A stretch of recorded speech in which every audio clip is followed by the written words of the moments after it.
Welcome to Everything Life and Real Estate. Let's get started with our hosts, Linda McKissick and Dana Gentry.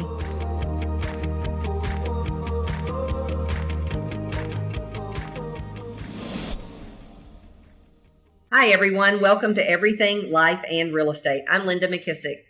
And I'm Dana Gentry. Hey, Dana. How are you? I'm great. How are you today? Doing great. I'm super excited. We have a special guest today, Mr. Aaron Novello. Did I say that right? You did. Yes, ma'am.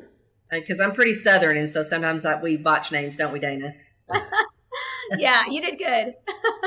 So, Aaron, you and I I don't even remember how we got connected, but we got connected and we talked about some wealth building things and different stuff like that. But for our audience, kind of tell everybody you were born and then what happened. Yes. So I was born and then some things happened. And how I came to real estate is I used to read a lot of books about wealth building. My family of origin, they're super kind, nice people, but didn't really have too much. And I made a decision as a young person that I wanted, resources in my life for those people that I love and care about. So I obsessively read books, and they had a tendency to gravitate towards real estate. So I figured, well, what better way to learn the investment vehicle of real estate than to help people buy and sell? So while at the University of Florida, I had 6 credits left prior to graduating, and I got my real estate license. And I started to help people buy and sell. And, that took me to about, maybe 16, 18 months. And we were working our way up to being productive. First calendar year only made $13,000. Not something people would put you on a podcast to talk about or, ask you exactly specifically how you did that. And then I got this accurate assessment of reality, right? A clear picture as to what this game actually was. And then it was kind of off to the races, right? I was on track to do about 60 deals. And then my mom, I got a phone call. My mom had a brain bleed. And so what I decided to do is very quickly, I decided to shut down my business and move back home so I can help out the family, which I did. Gave away all the listings, gave away all the pendings, started over from scratch. And I took that accurate assessment of reality in a new geographic area. And first calendar year was 17 deals, then 50, then 79, then 89. Took me 5 years to get up to 100. We've been doing over 100 transactions a year for the last 9 years in a row. That's great. So was the new location Florida? Because I know that's where you are now. Yes, ma'am. So I knew the geographic area was kind of like going back home, but it was starting over from scratch in the sense that, I didn't have any business in that area. You said when you first built your business, where were you? What area were you in then? In Gainesville, Florida, which is about 5 hours north of where I am geographically now. Okay. So you said that when you figured out what this game was, what was it that you figured out? Yeah. So when I first got into this game, if I was sitting in front of a room of 1,000, 5,000, 100 people, and I was to say that knowledge equals, everybody would fill that sentence in and say power. Everybody knows that, right? Regardless of geographic location, regardless of socioeconomic status, regardless of culture, right? At the same time, the question becomes is what if I'm operating under the wrong knowledge? That becomes problematic. So the knowledge that I was receiving at the beginning of my career were things like to put my name tag on at the grocery store, things like to do open houses, things like to work with buyers, things like to farm a geographic area. And what I'm aware of is everything works if you work it. At the same time, those particular kind of activities have a tendency to lead towards mediocre levels of production. So I was executing on them because that's what I was being told to do. And therefore I got very mediocre results. So again, first calendar year, $13,000. And then I got this accurate assessment. And what I like to call it is the 4 noble truths of real estate, right? So the first noble truth of real estate is that this is a sales business. It's no different than selling books door to door, knives door to door, subscriptions over the phone. And the reason why the attrition rate is so high in our game after 1 calendar year, only 20 to 30% of first-year agents are still in the game is because they don't understand that this is a sales business. They have no sales background, and they're getting into a direct sales business, right? So because it's a sales business, it must follow a process. The same sales process that any sales business follows, which is number 1, I have to prospect every day. A day not spent prospecting is a day not spent in business, right? Number 2 is I have to have the skill of being able to set appointments, right? I don't know about you, Linda, but people don't just like randomly bump into me and be like, oh my God, you're so cool. I think you should come over and list my home for 6%, right? Like that doesn't happen. I have to have a skill set to help them to self-discover that I can, service their goals and objectives and help them to accomplish what their family is looking to accomplish. Then I have to pre-qualify those appointments.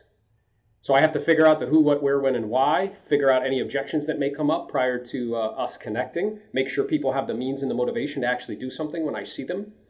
Then I have to present. I have to give them a compelling reason to choose me versus somebody else, because everybody and their grandma's a real estate agent. Then I have to handle objections and close, because they will object, guys. I don't care how cool you are, how nice your hair is, like how much you're like, oh my God, you have a dog, I have a dog, we should be best friends. Like they're going to say, how much is your commission? Where's your office? I haven't heard of your company before. I want to do a shorter listing agreement. My cousin's a real estate agent. I want to wait, right? So I have to have answers to those objections. And then if it doesn't sell, I have to be able to help people to self-discover that the marketplace isn't agreeing with them price-wise and they need to adjust the price. And that's also a skill. So of that process, only one is an actual like behavior, or an action, which is like prospecting, but all the rest are skills, and those skills can be developed. The second noble truth of real estate is that the money's not in the service, it's in the selling of the service. And I didn't know that, right? Now that doesn't mean that we give people like not good service. They expect good service, Linda. Right? It's kind of like when you go to the grocery store, you don't jump up and down like, oh my God, you guys have groceries today. Like, this is fantastic. Like, no. You expect them to have groceries, just like they expect you to pick up the phone when you call. They expect you to know what you're talking about. They expect you to know about purchase and sales agreements, right? So the service is expected, but the money's not there. The money's in the selling of the service. See, I didn't know that. And once I got that, it's like, okay, if the money's not in the service, it's in the selling of the service, I should spend all of my time learning how to sell the service, right? And that's why I started to role play twice a day, 6 days a week, started to hand write out scripts by hand every day, started to chant them out loud, started to record myself, started to videotape presentations, right? To really master that particular skill set.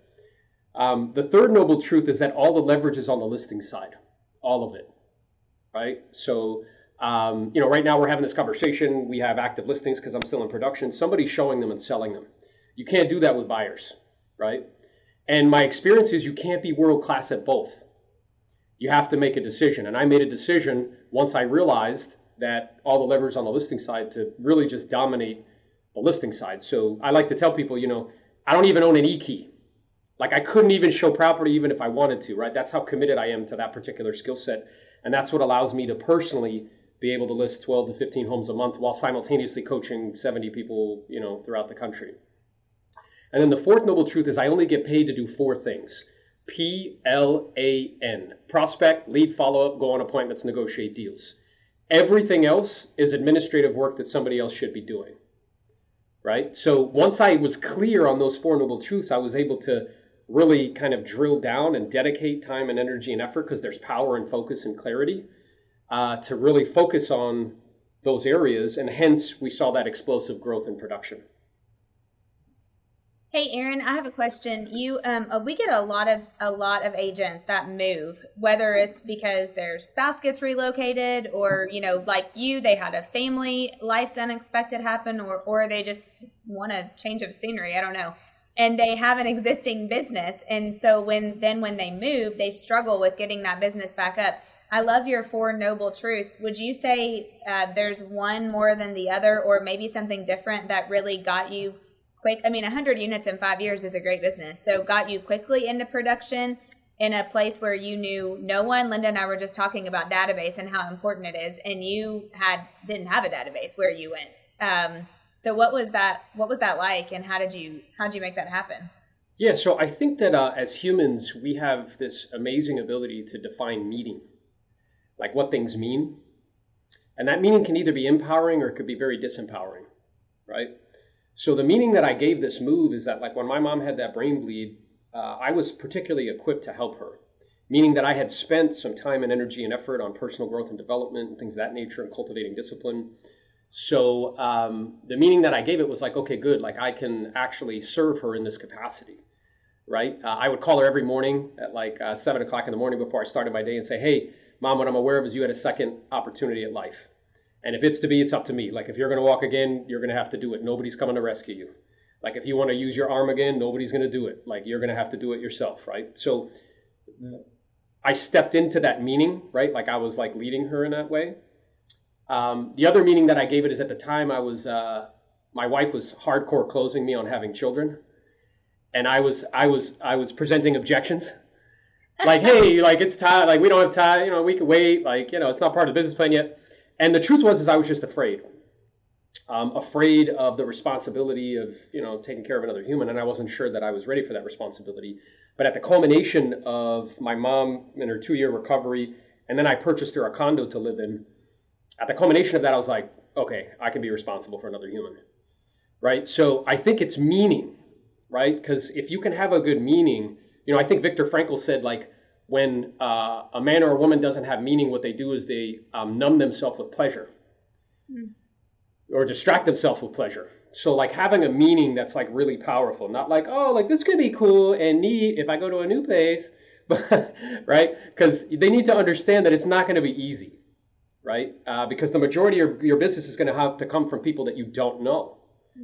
And as such, you're going to have to be committed to that first noble truth, is that this is a sales business. Like not a day can go by without you being in the presence of prospects, right? I have to be out in the field. It was not uncommon for me to knock on doors in the heat in Florida, sweating my little tush off. It was not uncommon for me. That's what I wanted to know. Like, did you door knock? Did you lead? Like, what were those things? Because sometimes people don't know that. They don't get that that's what you have to do when you want to build a business somewhere. Yeah. So, 100%. So I would prospect 3 hours a day, 6 days a week. I did that religiously for the first 5 years, right? And to give you context, Dana, so that was in 2008. I moved in 2007, and guess what happened in 2008 and 9? Marketplace collapsed, right? So I did 100 deals one year, and 75 were expired listings. Wow. Because there was just such a huge quantity of those people that needed help, and there was just this massive inefficiency in the market. We also went from 18,000 real estate agents in my MLS system to 9,000 in 1 year. Because a great market, guys, which most of us are experiencing a fantastic market right now, it masks incompetency. You do not have to be good at what you're doing in this market and make like money. You could like just show up, don't be a rum-dum, don't say anything ridiculous, wear flip-flops and shorts and still make like 100 grand. Yeah. In a marketplace that shifts dramatically, then the marketplace will fire you without that skill set. So the other meaning that I give it, Dana, is I intentionally and purposefully had this like goal in my head, this kind of dream, this vision that I wanted to be world-class at this particular skill set, right? To be like a world-class agent. And what's interesting is it's almost as though the universe was like, okay, so here's what we're going to do. Your mom's going to have a brain bleed. You're going to move to a totally different area where you don't know anybody, that's full of like aggressive salespeople, because in Gainesville's kind of Sleepy Hollow town. No disrespect, Gators, like it's awesome, but from a business perspective, it's kind of Sleepy Hollow. So I got moved to this other geographic area where people were, very aggressive, and it forced me to get better, faster, quicker, stronger, better skilled, right? Learn how to price property better, learn how to close and handle objections, because you're competing more often. So all of those things were very helpful. But yes, like without question, 3 hours a day, 6 days a week of prospecting. Wow. And what's interesting, Dana, is you and I have had quite a few interviews. And what I love about this is for a lot of people, they don't want to do all that. For them, they can prospect by doing client events and YouTube and communities with Facebook. What I love is there's many different ways to do this, right? Back when I started, that's what I had to do. I had to door knock, cold call. I hated every second of it. And then one day I realized is prospecting can look many different ways. It doesn't have to look a way that makes me miserable and I hate it and I don't want to do it. It can look whatever motivates and energizes me, and I can add value to the world, right? So I love, because we've heard lots of different interviews of many different ways to do it, and one's going to resonate with one person and the other is not, right? And you've got to find what you're willing to do, because most people are not going to sit around and for 3 hours a day, 6 days a week do that. They're just not going to do it, right? And so they just give up and think, well, there's no other way to do it. Well, yeah, there's lots of different ways to do it. You just have to find one that you will be committed to, that you could do for 3 hours a day and that you would do for 6 days a week, and that would motivate and energize you when you do it. Yeah, agreed. And I think you also want to find something that's predictable and duplicatable. Yeah. Because what I'm aware of is in this business, there's no guarantees. There's only opportunities.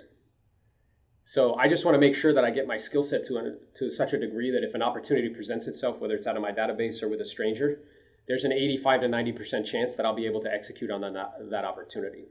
Yeah, I agree. I think we just finished a listing course, and one of the things that I put as one of the top most dollar productive things people can do is practice their presentation and get better at their skills, because we just kind of go on an appointment and wing it, which was my strategy for years, which, by the way, I have you beat. My first year I only made 3,000 gross. You like tripled me.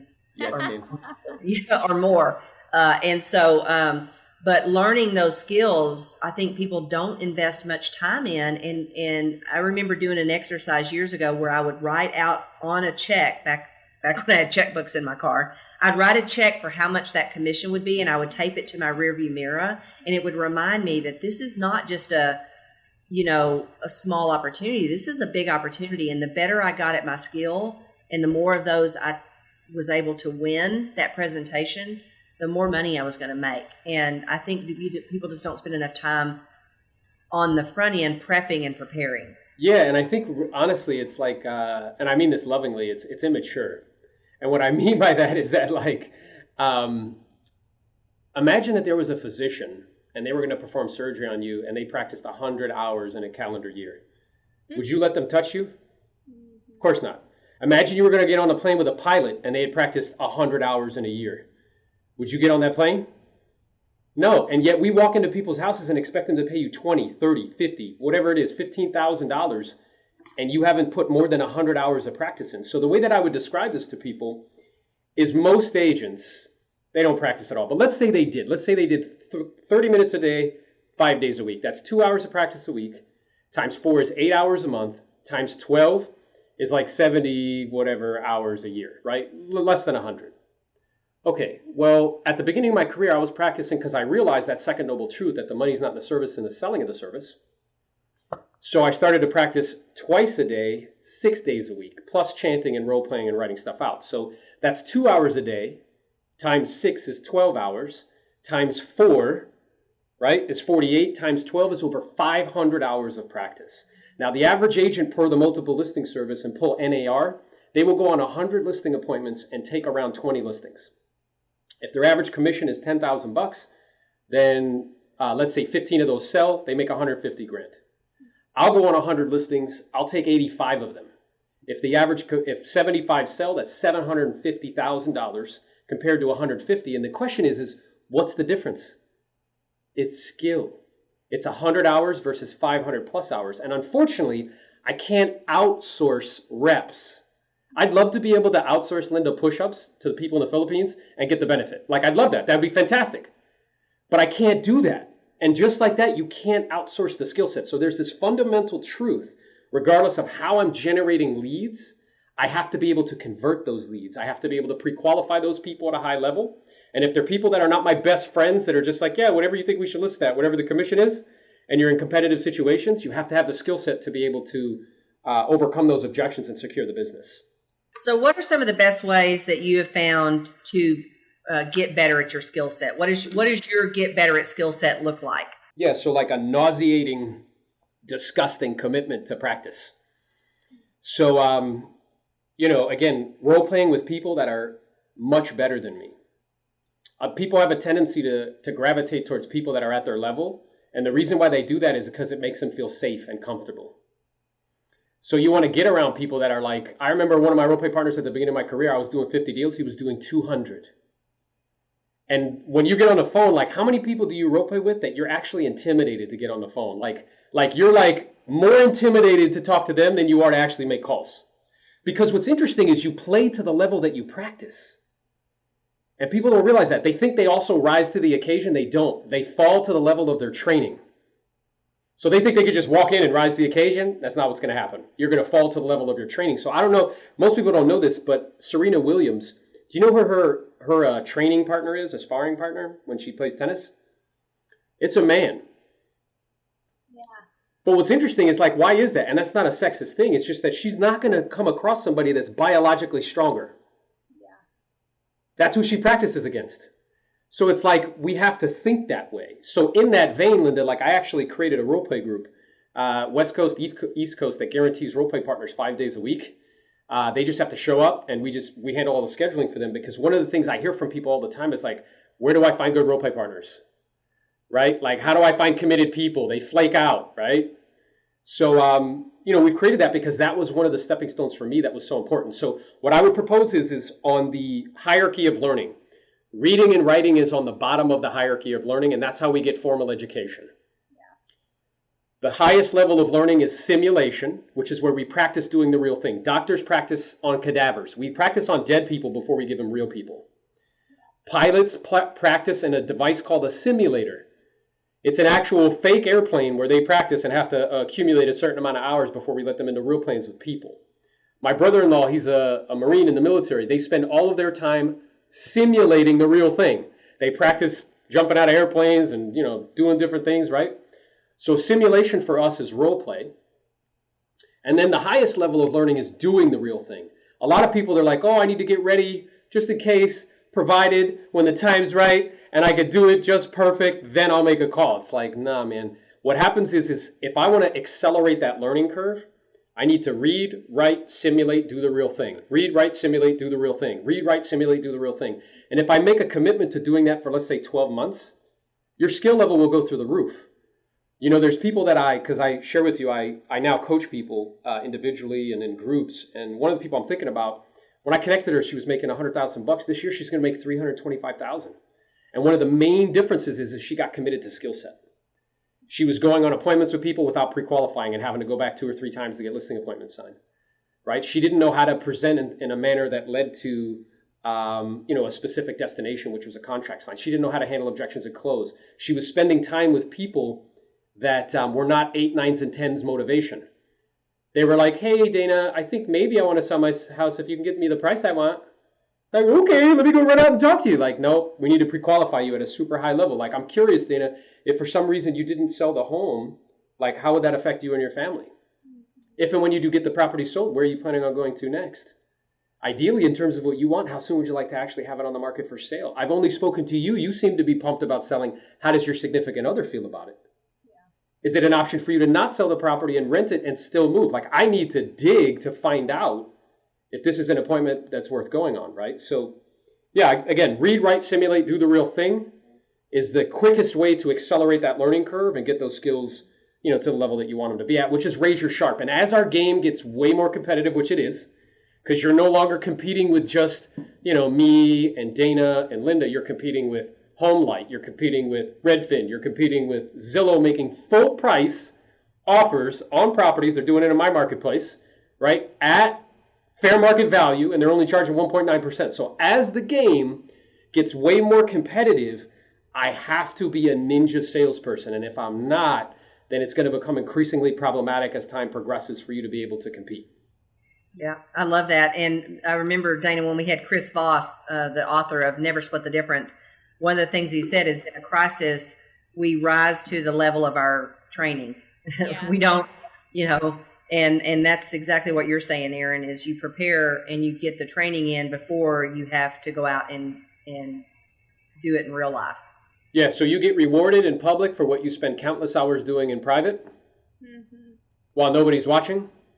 And if I'm of the mindset that I need to do it in front of people to get strokes and like accolades and like, yay, that a boy, like do a good job, like you'll never really reach like a high level of, kind of excellence, because you're going to have to do it when nobody's watching. Like nobody was watching while I was standing in my Crocs in my room chanting out scripts like, hi, I was calling about the home that's for sale, but industries this year. Great. My name's Aaron, I'm a local real estate agent. I'm sure you figured out by now. You right? Like nobody was there with that. Nobody was like, great job, Aaron. No, right? So that's number one. Number two is I tell people all the time, Linda, because we've been in a market for the last, 6, 7, 8 years.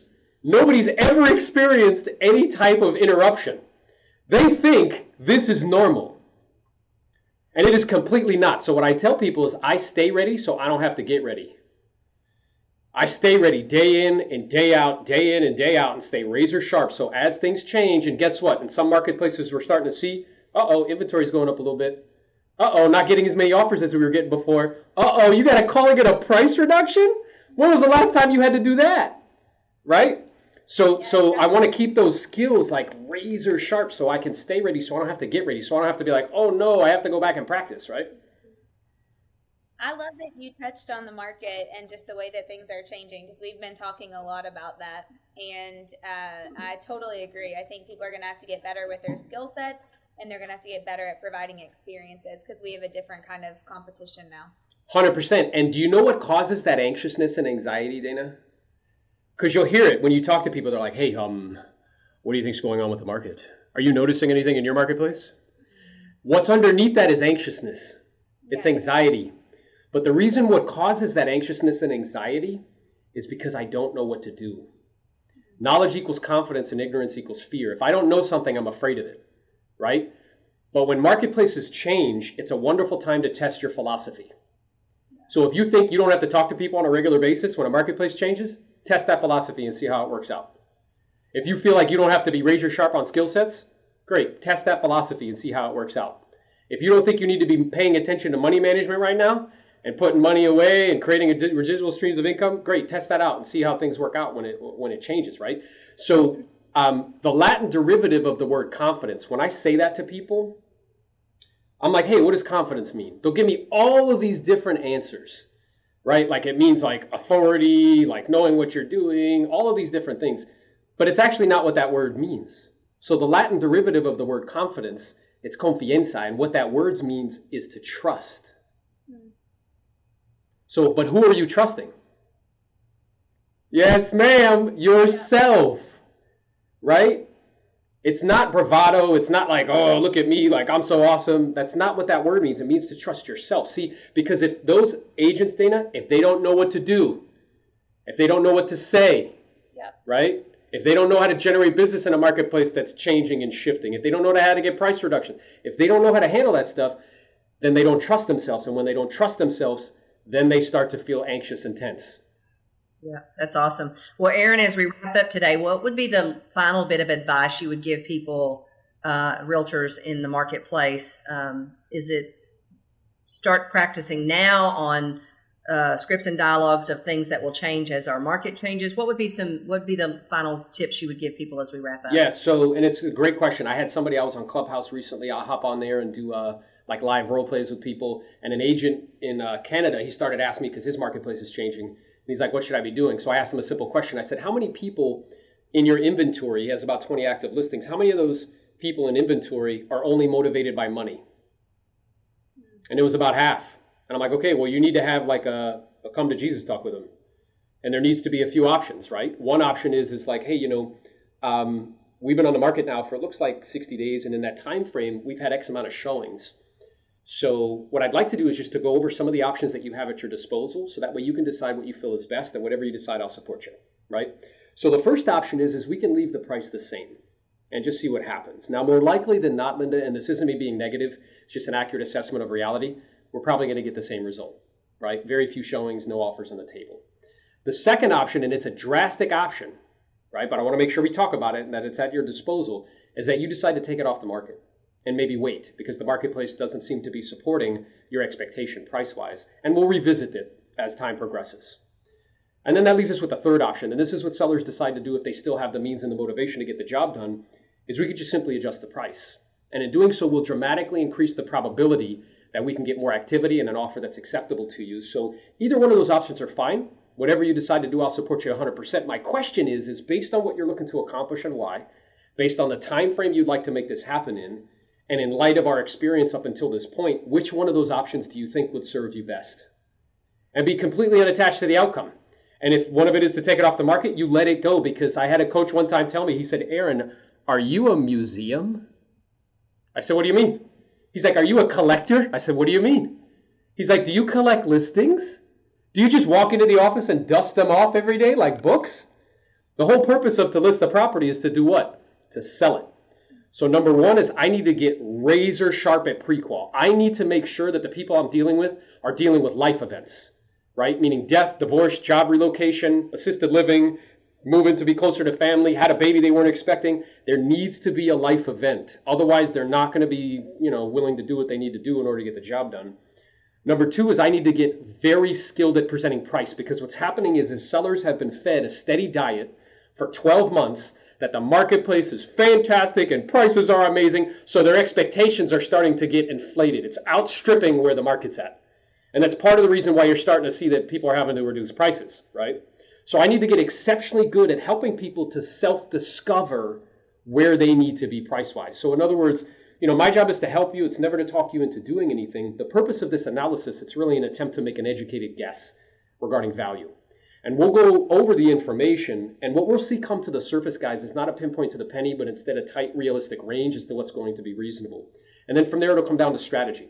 And we'll go over those strategies because I want you to feel comfortable with the one we end up choosing. And whatever you decide, I'll support you 100%. So getting really, really good at helping people to self-discover, not coming in and being like authoritative, like, are you willing to list your home with me today at my price? Like, no. Helping people to self-discover because now they have access to all the information. We used to, when Linda first started selling real estate, she would go to somebody's house. They had no idea what sold, when it sold. They couldn't verify anything. Now they can, right? So I need to alter the way I'm presenting. And then the final thing I need to get really good at is price reductions. I need to start, practicing that particular skill set because you're going to need it moving forward. Yeah. Love it. Yeah. Love it. So Aaron, tell people how they can find you and how they can follow you. And maybe some of our audience wants to jump into your role-playing group. So how do they find you? How do they follow you? Yep. So they can find me at Aaron Novello on Instagram. The website is aaronnovello.com. We also have a podcast that we do that is the Aaron Novello podcast. They can check us out there. As far as what we offer, again, we have that role play group. There's also a group coaching call that we do. It's about 35 agents throughout the country that are on that call. I also work with people individually, one-on-one. It's on a first-come, first-served basis for people that have interest. So if I can serve, if I can help, my real mission and purpose in life, Linda, is to create other leaders by teaching them how to think so they can go out and change the world, right? So if I can serve, if I can help, if I can, be a benefit to somebody, then I'd love to have the opportunity. Awesome. Love it. Love it.